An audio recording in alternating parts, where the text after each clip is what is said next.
Hi friends, আপনাদের আজকে দেখাবো কিভাবে ফ্রিজে আপনার নন ফ্রস্ট ফ্রিজ থেকে অতিরিক্ত পানি পড়ে। এর কারণ হচ্ছে আপনার দেখতে পাচ্ছেন এখানে আপনার এই খোলা হয়েছে আপনার ডিপের মধ্য থেকে, এখান থেকে আপনার কন্ডেন্সার চেম্বার সেকশন বাইর করে ফেলছি। এখানে একটা হিটিং সেন্সর আছে, সেন্সরের নিচে একটা ছিদ্র আছে, এই দেখা যায়, দেখেন ছিদ্র, যেটা ওখান থেকে আপনার ওখানে দেখা যাচ্ছে না, আপনি দেখতে পাচ্ছেন না, কিন্তু ওখানে হাত দিলেই দেখা যাবে, আপনি বুঝতে পারবেন এখানে একটা ছিদ্র আছে, ছিদ্র থেকে যার কারণে আপনার এই সমস্যার দেখা দিয়ে বরফ মনে হয়, বুঝছো, এখনো বরফ, আর এখনো বরফ আছে। যার ওর প্রবলেম এখান থেকে আপনার এই যেটা দেখতে পাচ্ছেন পানি পড়তেছে, এই পানির কারণে ব্লক হয়ে যাওয়ার কারণে আপনার ফ্রিজ থেকে বাইরে অতিরিক্ত পানি পড়ে। এই এটা আপনি একটা সরটালও ভরে ক্লিয়ার করতে পারেন, কিংবা কোনো সব থেকে জিআই হলে সব থেকে বেশি ভালো হয়।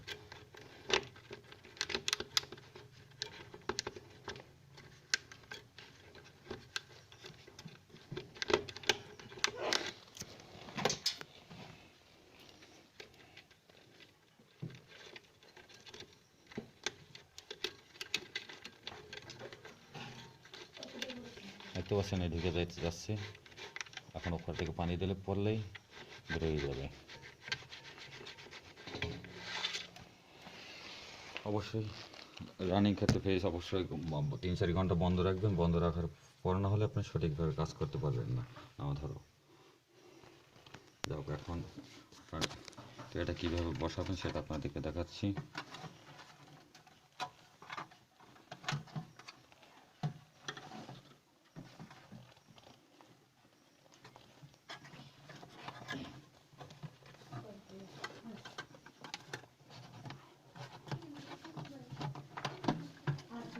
অবশ্যই এটা সাবধানে সাবধানে কাজ করতে হবে, কারণ যেহেতু খুব সেন্সিটিভ জায়গা, কন্ডেন্সার কোনো প্রকার আপনার চেম্বারে যদি কোনো প্রকার আঘাত লাগে কিংবা কোনো প্রকার হয়, অবশ্যই আপনার মেজর প্রবলেম হবে, যার কারণে আপনার অবশ্যই সাবধান।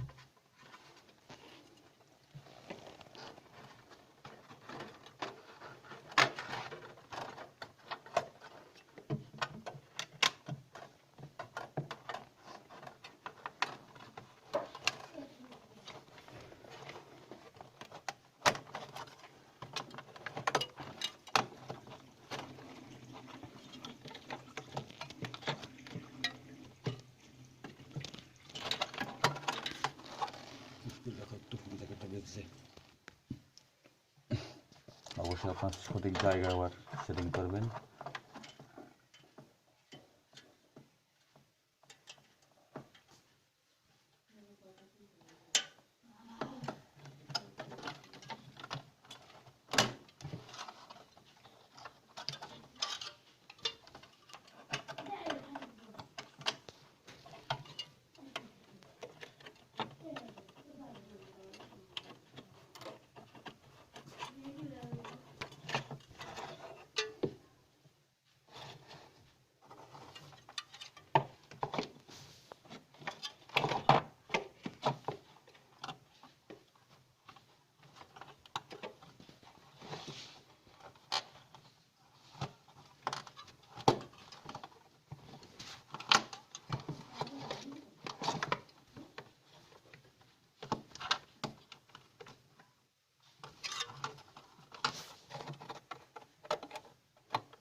অবশ্যই আস্তে আস্তে একবারে সিম্পল পুশ দাও না, ওপেন। আস্তে আস্তে অবশ্যই আপনারা খেয়াল করে যাবেন, দেখতে পাচ্ছেন খুব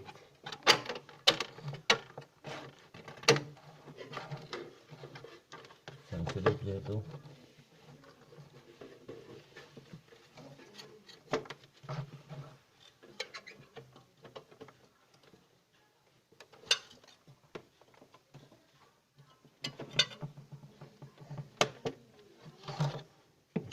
সেক্ষেত্রে আপনারা খুব সাবধানে সেই কাজ করবেন।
আর সুন্দরভাবে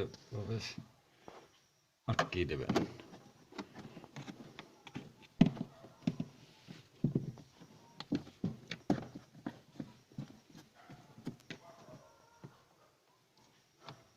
দেখতে পাচ্ছেন, যাক চলুক। এখন সুন্দর করে রানিং না, তাহলে আপনার টেরের ভিতরে সমস্ত জলটা টেরের ভিতরেই পড়বে, কিন্তু আর নিচটা লাগবে তো মশা দেওয়া না লাগবে, ঢাক।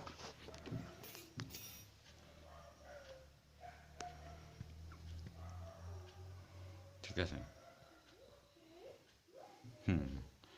তাহলে এখন আপনার রানিং দিলে অবশ্যই দেখতে পাচ্ছেন ভিতরে কি হয় দেখি। হ্যাঁ, রানিং যেহেতু হয়েছে, সামনে যাও, রানিং দিয়ে ওটা বাতাসও আসতেছে ঠান্ডা।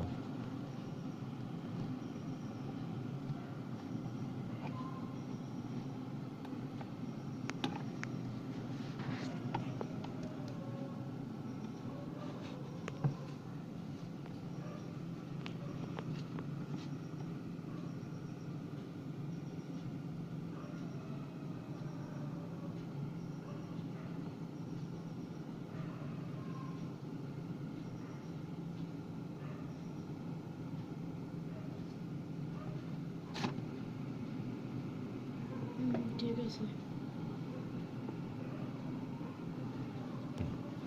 নিচেটা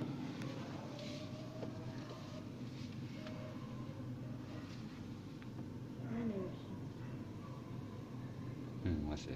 চালু হয়েছে না, আর লাইট লাইট তো চেঞ্জ করি নাই না, তাই লাগবে না।